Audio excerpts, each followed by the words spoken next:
Unicef husu apoio do Parlamento Nacional, hamutu de reduz caso mortalidade, no mos malnutrição balabarik sira e Timor-Leste. Quarta-feira, representante Unicef, Bilal Auran Zebdurani, hasor malho presidente do Parlamento Nacional, Maria Fernanda Lai, hodi kulia konaba número mortalidade, no caso malnutrição balabarik sira, nebe asliu foi impacto bod ba nação Timor-Leste. Tambane, Unicef husu apoio do Ministério relevante sira, liu husi Parlamento Nacional.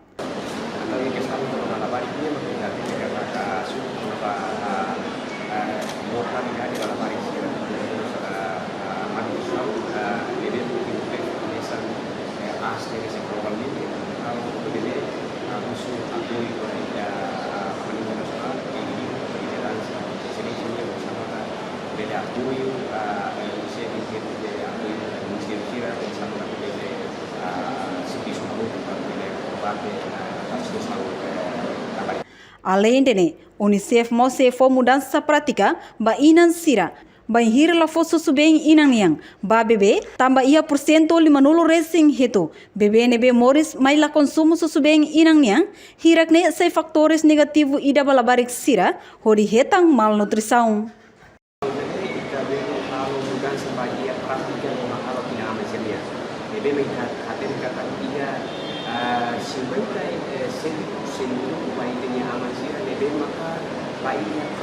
Kalau dia ingin sebenarnya bebê ser muito mais que ela fosse subir ainda minha vai ser dia aquele bom dia ainda nem se halo que bebê maka praktika bebê maka tidak menjadi sira lagi praktika amin ainda nem maka fator dia bebê kontribusi bagi dia manusia não mota dela vai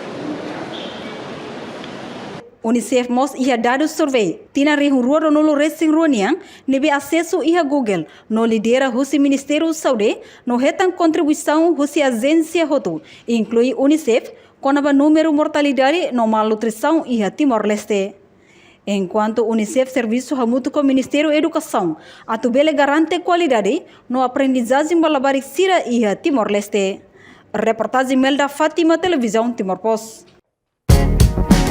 Janela informação ba Emma Hotu. Atu atena informação atual diagliu kita halua. Hane hambutão subscribe, like, halo comentário no faz butão ba media social Hotu.